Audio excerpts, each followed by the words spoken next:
And then there was also a paper money auction at Baltimore, and it was the final part of the well-known Anderson collection, Part 4. Mm-hmm. So the collection is totally sold as far as publicly. I think that there's some other stuff that they still have, but the quote Anderson collection has been sold, and it realized a total of $34.1 million, which for paper is pretty darn strong. And it was only, I think it was less than 300 total notes, so it's per average, very large. $100,000 per note. Yeah, and so in the Part 4 there was 3 notes that cracked $1 million, which was pretty cool. The famed Marcy note, 1891 $1,000 silver cert, 1.92 million. Wow. I thought it would go for a little bit more. I thought it would be like 2.4-ish, but no, I don't think too many people are going to complain about 1.92 million.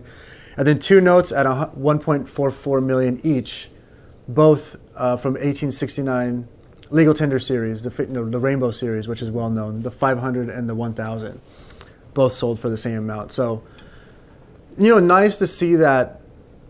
3 notes out of only 54 could break $1 million. I think that was pretty encouraging. And I think most curious is if it's the same buyer for all 3. I think there's a fair chance that it is.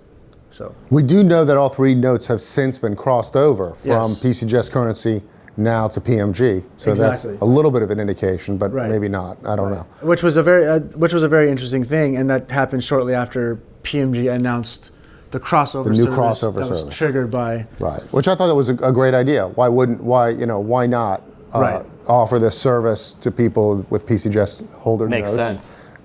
And right, because and that's something you don't want to cut them out until obviously. Right. Well, and then the other thing though that people have brought up is that at NGC and PCGS on the coin side, you can go to the website and you can pop in the cert number, and it says this is what it is. Well, if you can't verify the certification number on a PCGS currency slab, who's to say they're not going to be counterfeited? Right. So that's these slabs are easier to counterfeit. Slabs are easier to counterfeit than coins. Yeah. So it's an interesting deal. It is interesting. This is definitely a subject that we'll have to spend more time talking about. This whole currency, PCGS currency situation. So.